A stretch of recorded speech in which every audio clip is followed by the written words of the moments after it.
Hello বন্ধুরা, আপনাদের সকলকে নতুন একটি ভিডিওতে স্বাগতম। আমি অভি। আজ আমরা আলোচনা করব মিশরের পিরামিডের রহস্য। পিরামিড শব্দের অর্থ কি, পিরামিড কাকে বলে, পিরামিড কিভাবে তৈরি করা হয়েছে এবং ফারাও খুফুর পিরামিড ইত্যাদি বিষয় নিয়ে। মিশরের পিরামিডের রহস্য ও পিরামিডের ইতিহাস প্রায় 4500 বছরের বেশি প্রাচীন। মিশরের পিরামিড কিভাবে তৈরি হয়েছে ইজিপ্ট ইতিহাস ঘেঁটে দেখলে এ সমস্ত তথ্য সামনে আসে। মিশরের রহস্যময় পিরামিড হলো অজস্র রহস্যময় ভরা। পৃথিবীর সপ্তম আশ্চর্যের বস্তুর তালিকার মধ্যে অন্যতম বলে মনে করেন। পৃথিবীর আরো বিভিন্ন দেশে নানা জায়গায় পিরামিড ছড়িয়ে ছিটিয়ে রয়েছে, কিন্তু মিশরের গিজা শহরের পাশে নীল নদের তলদেশে অবস্থিত গিজার পিরামিড পৃথিবীর অন্যান্য পিরামিড থেকে রোমাঞ্চক। মিশরের পিরামিড রহস্যর চাদরে মোড়া বলে মনে করা হয়। আসুন আমরা সবাই মিলে মিশরের পিরামিডের রহস্য, মিশরের পিরামিডের ইতিহাস ও মিশরের পিরামিডের কাহিনী নিয়ে একটুখানি জানার চেষ্টা করি। পিরামিড কি? মিশরের রহস্যময় পিরামিডের নির্মাণ ও পিরামিডের ইতিহাস নিয়ে বহু কাহিনী ও কথা প্রচলিত আছে। আগেরকার দিনে প্রাচীন মিশরের লোকেরা মানুষকে কবর করার জন্য মৃতদেহকে মমিতে পরিণত করত। মৃতদেহকে মমি পরিণত করার পর রাখা হতো ত্রিভুজ আকৃতি মকবরা তৈরি করে। মিশরীয় ভাষায় এই মকবরা হলো পিরামিড। পিরামিড কেন তৈরি করা হয়েছিল? মিশরের পিরামিড রহস্য নিয়ে মানুষের মনে রহস্যের শেষ নেই। পিরামিড কেন তৈরি করা হয়েছিল সেই কারণের দিকে আলোকপাত করলে দেখা যায়, প্রাচীনকালে মিশরের লোকেরা মিশরের রাজা, যাকে আমরা ফারাও বলে চিনি, যাই হোক, এই ফারাও এর মধ্যে কারো মৃত্যু হলে মিশরের লোকেরা ফারাওকে কবরস্থ করার আগে তার মৃত শরীরকে পচনের হাত থেকে বাঁচানোর জন্য ফারাও এর মৃতদেহকে মমিতে পরিণত করত। এই মমি করার প্রক্রিয়া দুইটি মুখ্য কৌশল করা হতো: এক অভ্যন্তরীণ মমিক্রিয়া, দুই বাহ্যিক মমিক্রিয়া। অভ্যন্তরীণ মমিক্রিয়ার জন্য সর্বপ্রথম মৃত ব্যক্তির নারী ভুঁড়ি সহ বিভিন্ন অঙ্গ যেমন কিডনি, ব্রেন, লিভার ইত্যাদি মানবদেহে গুরুত্বপূর্ণ অঙ্গগুলো বের করে নিয়ে শরীরে বিশেষ পচন রোধ মশলা মাখিয়ে মমি করে রাখা হতো। পিরামিড কাকে বলে? এই প্রশ্নের সহজভাবে জবাব দিয়ে বলা যায়, সাধারণত ত্রিভুজ আকার গম্বুজ আকৃতির বিশালাকার মমি রাখার কবরকে পিরামিড বলে। কিন্তু মিশরীয় লোকদের পিরামিডের ইতিহাস ও পিরামিডের সারমর্ম বলতে যা ছিল তা ছিল কিছুটা অন্যরকম। প্রাচীনকালের মিশরের পিরামিডের রহস্য উন্মোচন হলে যে তথ্য সামনে আসে তা হলো, মিশরের লোকেরা ফারাওয়ের মৃতদেহের মমির সাথে ফারাওয়ের অতি প্রয়োজনীয় জিনিসপত্র যেমন খাট, বিছানা, মদিরা, অলংকার সামগ্রী এবং রাজার যাবতীয় প্রয়োজনীয় প্রিয় দ্রব্য সামগ্রীগুলি রাজার মমির সাথে কবরস্থ করা হতো। মিশরের পিরামিডের রহস্য। মিশর ছাড়া আরো অন্যান্য দেশে পিরামিডের সন্ধান পাওয়া গেছে। শুধুমাত্র মিশরের মধ্যে 138-এর কাছাকাছি পিরামিড পাওয়া গেছে, কিন্তু সেই সমস্ত পিরামিড এতটা বিখ্যাত কিংবা জনপ্রিয়তা পায়নি যতটা মিশরের ইজিপ্টের গিজা শহরে পিরামিড পেয়েছে।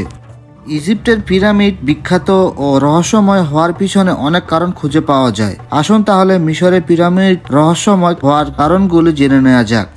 ইজিপ্টের গিজা শহরে অবস্থিত 3টি পিরামিড হল বিশ্বের সবথেকে প্রাচীন এবং আকার ও আয়তনে বড়, যার জন্য মিশরের পিরামিডকে পৃথিবীর সপ্তম আশ্চর্যের তালিকায় শীর্ষে রাখা হয়েছে। ইজিপ্টের গিজা শহরে অবস্থিত 481 ফুট উচ্চতা বিশিষ্ট মিশরের রহস্যময় পিরামিডকে সবাই খুফুর পিরামিড বলে জানে। বলা হয়, ফারাও খুফু মারা যাওয়ার আগে খুফুর বাবা খফর ফারাও এর পিরামিডের পাশে খুফু তার পিরামিড তৈরি করে সমাহিত করার আদেশ দিয়েছিলেন। পরে রাজা খুফুর মৃত্যু হলে তার বাবার খাফর এর পিরামিডের পাশে খুফুর পিরামিড নির্মাণ করা হয়। খুফুর পিরামিডের পাশে কিছুটা দূরেই রয়েছে এক বিশাল আকার পশুর শরীর বিশিষ্ট মানব মুন্ডযুক্ত বিশাল আকার এক মূর্তি। এই মূর্তিটিকে ফিনিক্স বলা হয়। ফিনিক্সকে রাজা খাফর এর মূর্তির অংশ হিসেবে ধরা হয়ে থাকে। ফিনিক্স মূর্তিটির ডিজাইন এমনভাবে করা হয়েছে যে দূর থেকে পর্যটকদের মনে হয় ফিনিক্স হলো রাজা খাফর পিরামিডের অভ্যন্তরীণ সজাগ প্রহরী, যে সর্বদা ফারাও খাফর এর পিরামিডকে পাহারা দিয়ে শত্রুপক্ষের নজর থেকে আগলে রাখছে। বিশেষজ্ঞ গবেষকদের মত অনুযায়ী ফিনিক্সের মানুষের মুখের যে চেহারার মধ্য দিয়ে ফারাও খাফরের চেহারাকে তুলনা করা হয়েছে। গিজা তৃতীয় পিরামিডটি আরো 2টি পিরামিড থেকে আকারে ছোট। এই ছোট পিরামিডকে মেনকায়ার এর পিরামিড বলা হয়ে থাকে। প্রত্নতত্ত্ববিদদের মতে মেনকায় হলো রাজা খফর এর উত্তরাধিকারী। ইজিপ্টের গিজা শহরে অবস্থিত পিরামিড হলো মানব দ্বারা নির্মিত পৃথিবীর সপ্তম আশ্চর্যতম জিনিস। মিশরের পিরামিড পৃথিবীর সপ্তম আশ্চর্যের তালিকায় সবথেকে পুরনো ইতিহাসের সাক্ষী বহন করে চলেছে। কালের প্রহরে সময়ের সাথে সাথে সবকিছু বিলীন হয়ে গেল, একমাত্র মিশরের পিরামিড সমস্ত রকম প্রাকৃতিক বিপর্যয়, ঝড় বৃষ্টি, ভূমিকম্পের হাত থেকে নিজেকে বাঁচিয়ে মিশরের পিরামিড রহস্য নিয়ে তার প্রাচীনতম প্রমাণ দিচ্ছে। কালের নিয়মে মেসোপটেমীয় সভ্যতার ধ্বংস হয়ে গেলেও মিশরের রহস্যময় পিরামিড একই জায়গায় পাহাড়ের ন্যায় মৃত্যু সঞ্চয় হয়ে দাঁড়িয়ে আছে আজও। মিশরের পিরামিড কিভাবে তৈরি হয়েছে? মিশরের পিরামিডের এই রহস্য ঘিরে প্রত্নতত্ত্ববিদগণ নানা গবেষণা চালিয়েছেন। মিশরের পিরামিডের রহস্য ও পিরামিডের ইতিহাস আজও আধুনিক বিশ্বকে অবাক করে দেয়। আজ থেকে প্রায় 4500 বছর আগে কোনো রকম টেকনোলজি ছাড়াই গিজার 481 ফুট উঁচু পিরামিড শুধুমাত্র মানব দ্বারা নির্মিত করা হয়েছিল। মিশরের পিরামিড কিভাবে তৈরি হয়েছে তা আশ্চর্য নমুনা পাওয়া যায় পিরামিডের নির্মাণ কৌশল লক্ষ্য করলে। আপনারা একটু ঠান্ডা মস্তিষ্কে ভেবে দেখুন, তা বুঝতে পারবেন। আজ থেকে প্রায় কয়েকশো যুগ আগে বিজ্ঞান যখন তার দৌড় গোড়াতেই পৌঁছায়নি, তখন মাটি থেকে 481 ফুট উচ্চতায় কোনো টেকনোলজি ছাড়াই এত ভারী ভারী সব পাথর তুলে নিয়ে গিয়ে পরপর এক শ্রেণীবদ্ধভাবে সাজিয়ে এত বড় পিরামিড কিভাবে তৈরি করেছিল। মিশরের পিরামিডের রহস্য নিয়ে তার নিজের জায়গায় একইভাবে নীরবে দাঁড়িয়ে আছে। আজও এই মিশরের পিরামিডের রহস্য দেশ বিদেশের নামী বিজ্ঞানী সাধক বিজ্ঞানীদের কপালের চিন্তার ভাঁজ ফেলে দিচ্ছে। আজ থেকে প্রায় 4500 বছর আগে যখন মানুষ চাকার ব্যবহার জানতো না, ছিল না তখন কোনো জেসিবি কিংবা ক্রেনের মতো আধুনিক নির্মাণ সহযোগী জিনিস, অথচ 481 ফুট উচ্চতায় বড় ভারী পাথরের ব্লকগুলো বয়ে নিয়ে গিয়ে পিরামিডে নির্মাণ করা হয়েছিল। সাধারণ মানুষের পক্ষে আপাত দৃষ্টিতে এই কাজ প্রায় অসম্ভব। আপনারা এই পাথরগুলোর ওজন জেনে হয়তো অবাক হবেন, কিন্তু হতবাক হওয়ার মতো কিছু নয়। মিশরের রহস্যময় পিরামিড নির্মাণ করতে যে চুনা পাথরের তৈরি ব্লকগুলি ব্যবহার করা হয়েছিল, তার এক একটা ব্লকের ওজন ছিল প্রায় 2700 কেজি থেকে 70,000 কেজি পর্যন্ত। আপনারা হয়তো বলতে পারেন সে যুগে ক্রেনের মতো কোনো আধুনিক লিভার যন্ত্র বিশেষ কিছু ছিল যা দিয়ে এত বড় পাথরের ব্লকগুলোকে পিরামিড নির্মাণ কার্যের জন্য উপরে নিয়ে যাওয়া হয়েছিল।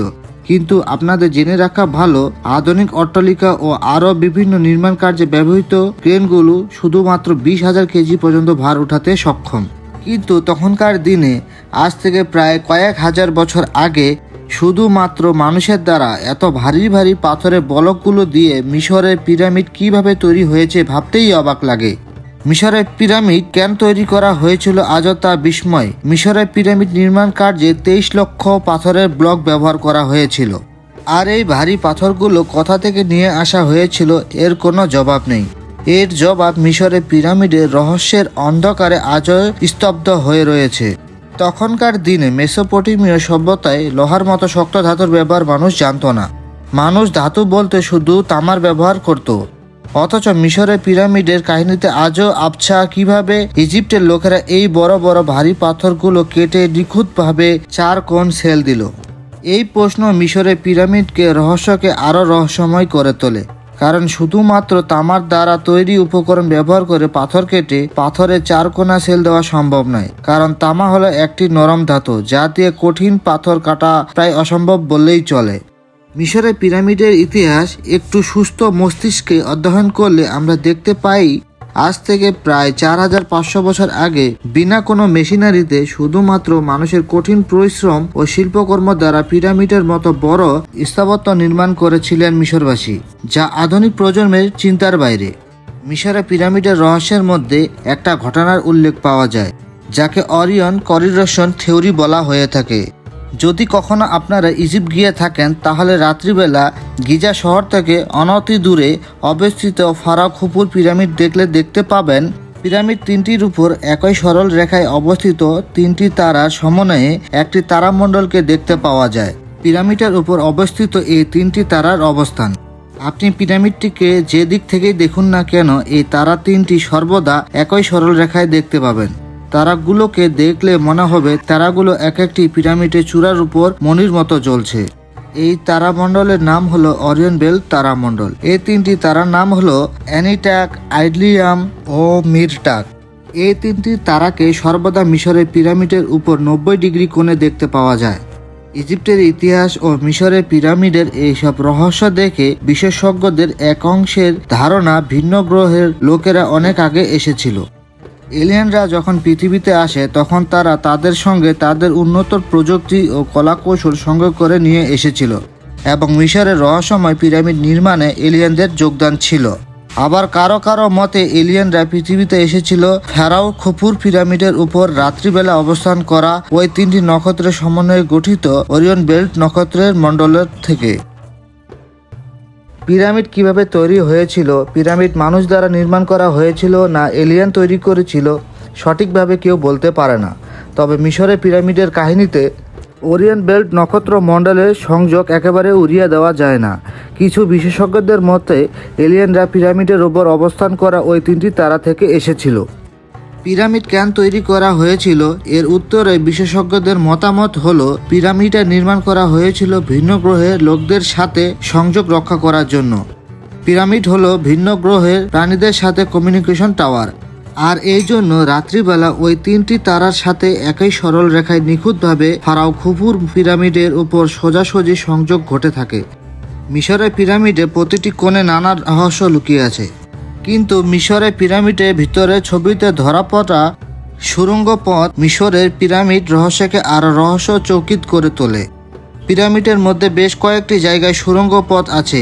এই সুড়ঙ্গ পথকে এতদিন মানুষ পিরামিডের ভিতরে বায়ু চলাচলের জন্য রাখা হয়েছে বলে মনে করত, কিন্তু মানুষের মনের পিরামিডের সুড়ঙ্গ পথ নিয়ে এই ধারণা কিন্তু সম্পূর্ণ ভুল। মিশরের পিরামিডের ভিতরের ছবিতে তিনটি বেস চেম্বারের কথা বলা হয়েছে। এই তিনটি চেম্বার হলো, এক বেস চেম্বার, দুই হচ্ছে কুইন চেম্বার, তিন হচ্ছে কিং চেম্বার। আর সবথেকে মজার ব্যাপার, এই তিনটি চেম্বার সুড়ঙ্গ পথ দিয়ে একে অপরের সাথে সংযুক্ত রয়েছে, তাই খুব সহজেই এক পথ দিয়ে আর এক চেম্বারে যাওয়া যায়। ফরেনসিক টিম পিরামিডের ভিতরে সুড়ঙ্গে রাস্তা ধরে একটি রোবোটিক ক্যামেরা সুড়ঙ্গের ভিতরে পাঠায়। রোবট ক্যামেরাটি যখন সুড়ঙ্গের শেষ প্রান্তে এসে পৌঁছায় তখন ক্যামেরা মনিটর স্ক্রিনে দেখতে পাওয়া যায় যে সুড়ঙ্গের রাস্তা এক জায়গায় গিয়ে বন্ধ হয়ে যাচ্ছে। ওই রাস্তাটি একটি পাথরের দরজা দিয়ে বন্ধ করা আছে। মিশরের পিরামিডের কাহিনী অনুযায়ী যদি সুড়ঙ্গের পথের নির্মাণ শুধুমাত্র বায়ু চলাচলের জন্য হতো তাহলে সুড়ঙ্গ পথে আগে গিয়ে বন্ধ করা থাকতো না। এর থেকে আমরা একটা পরিষ্কার ধারণা নিতেই পারি যে ইজিপ্ট লোকেরা জেনে বুঝেই সুড়ঙ্গ পথের মাঝখানের পাথরের দরজা দিয়ে বন্ধ করে দিয়েছে, যাতে এর আগে কেউ পৌঁছাতে না পারে। এই ঘটনার আরও কিছুদিন পর কুইন চেম্বারের ভিতরে দরজার অপর প্রান্তে রহস্যময় পিরামিডের রহস্য উন্মোচন করার চেষ্টা করা হয়। এবার ফরেনসিক দল ড্রিল মেশিন দিয়ে কুইন চেম্বার দেওয়াল ফুটো করে মিশরের পিরামিডের ভিতরের ছবি দেখার চেষ্টা করে। এই সূক্ষ্ম ছিদ্রের ভিতর দিয়ে মাইক্রো ক্যামেরা কুইন চেম্বারের ভিতরে নিয়ে যাওয়া হয়, কিন্তু ক্যামেরাটির দেওয়াল এক প্রান্ত থেকে অপর প্রান্তে পৌঁছাতে না পৌঁছাতেই খারাপ হয়ে যায়। এই ঘটনার পর থেকে ইজিপ্ট সরকার পুরোপুরিভাবে ইজিপ্ট পিরামিডের উপর প্রত্নতাত্ত্বিক অনুসন্ধানের অনুমতি দেওয়ার উপর নিষেধাজ্ঞা জারি করেন। তবে এই ঘটনা থেকে এই সম্বন্ধে আমরা নিশ্চিত হতে পারি যে মিশরের পিরামিড শুধু মমি রাখার জন্য নির্মাণ করা হয়নি। রহস্যময় পিরামিডের পিছনে আরও অন্য কোনো রহস্য লুকিয়ে আছে। গবেষকদের মতে ইজিপ্টের পিরামিড নির্মাণ শুধু মমি রাখার জন্য করা হয়নি। পিরামিড নির্মাণ করা হয়েছিল বিদ্যুৎ উৎপাদনের জন্য, আর ইজিপ্ট এই পিরামিড ছিল সেই যুগের পাওয়ার প্ল্যান্ট। আপনারা আরও জানলে অবাক হবেন যে ফারাও খুফুর পিরামিডের সেন্টার পয়েন্ট থেকে সরল রেখা টানলে সেই সরল রেখা সোজা নর্থ পোলে গিয়ে মিশে যাচ্ছে, অথচ সেই সময় ইজিপ্ট লোকেরা বিনা দিকদর্শন যন্ত্রের সাহায্য নিয়ে এতটা নিখুঁত পিরামিডকে পৃথিবীর কেন্দ্রবিন্দুতে স্থাপন করেছিল। রহস্যময় পিরামিডের নানা ধরনের সব অলৌকিক ঘটনা ও মিশরের পিরামিডের অজানা রহস্যগুলি আধুনিক বিজ্ঞানকে প্রশ্নের মুখে দাঁড় করিয়ে দেয়। ইজিপ্টে পিরামিড নির্মাণে যে সমস্ত পাথরগুলি ব্যবহার করা হয়েছিল সেগুলোকে দেখে লাইমস্টোন মনে হলেও সেগুলো কিন্তু আসলেই লাইমস্টোন নয়। এই পাথরগুলি কোথা থেকে নিয়ে আসা হয়েছিল এ নিয়ে গবেষকদের মনে নানা প্রশ্ন আছে। ইজিপ্টে পিরামিড নির্মাণে ব্যবহৃত পাথরের কিউবগুলি হলো খুব ভারী ও মজবুত। প্রত্নতাত্ত্বিকবিদগণ মিশরের রহস্যময় পিরামিডে ব্যবহৃত পাথরের কিউবগুলি সম্বন্ধে পাথরের গুণাবলী ও কি উপাদানের পাথরগুলি তৈরি হয়েছে সেই নিয়ে কোনো সঠিক তথ্য দিতে পারেনি। ফারাও খুফুর পিরামিড তৈরির জন্য বল ও সকেট টেকনিক ব্যবহার করা হয়েছিল। বল ও সকেট টেকনিক ব্যবহার করে মিশরের পিরামিডকে ভূমিকম্পন থেকে সুরক্ষিত করে গড়া হয়েছিল। বল ও সকেট টেকনিক দিয়ে একটি পাথরের সাথে আরেকটি পাথরের মাঝখানে গ্যাপ রেখে এমনভাবে দুটি পাথরকে জোড়া লাগানো হয় যে প্রখর রৌদ্রতে পাথরের কিউবগুলি গরম হয়ে আয়তনে বড় হয়ে গেলেও পিরামিডের দেওয়াল ফেটে যাওয়ার কোনো ভয় থাকবে না। আজ থেকে 4500 বছর আগে মিশরের পিরামিডের ইতিহাসে পিরামিডের মধ্যে প্রাকৃতিক এয়ার কন্ডিশনারের প্রয়োগ করেছিল মিশরের লোকেরা। ইজিপ্টের জলবায়ু চরম ভাবাপন্ন, তাই ইজিপ্ট সর্বদা 50 ডিগ্রির কাছাকাছি তাপমাত্রা থাকে। এই চরম তাপমাত্রা থেকে রক্ষা পাওয়ার জন্য মিশরের পিরামিডের ভিতরে এমন এক প্রাকৃতিক শীততাপ নিয়ন্ত্রণ ব্যবস্থা করা হয়েছিল যে গরমকালে ইজিপ্টের বাইরের তাপমাত্রা 50 ডিগ্রি ছুঁয়ে গেলেও পিরামিডের ভিতরের তাপমাত্রা 20 ডিগ্রি থাকতো। পৃথিবীতে প্রতি বছর জুন মাসের 21 তারিখ সবথেকে বড় দিন এবং সবথেকে ছোট রাত হয়, কিন্তু আপনারা যদি ওই 21শে জুন ইজিপ্টের পিরামিডের সূর্যাস্ত দেখেন তাহলে এক অভূতপূর্ব দৃশ্য দেখতে পাবেন। ওই দিন গিজার পিরামিডের ফিনিক্সের মাথার উপর দিয়ে সূর্য অস্ত যাচ্ছে। ইজিপ্টের পিরামিডের এত সকল তথ্য আছে যে যা একটি ভিডিওর মাধ্যমে বলা পসিবল নয়। আজকের ভিডিওটি এই পর্যন্তই। যদি ভিডিওটি ভালো লেগে থাকে তাহলে অবশ্যই লাইক এবং কমেন্ট করবেন। এই চ্যানেলে নতুন হলে অবশ্যই চ্যানেলটি সাবস্ক্রাইব করে পাশে থাকা বেল আইকনটি প্রেস করুন পরবর্তী নতুন ভিডিওর আপডেট পেতে। দেখা হচ্ছে আবার একটি নতুন ভিডিও নিয়ে। ততক্ষণ সবাই ভালো থাকবেন, সুস্থ থাকবেন।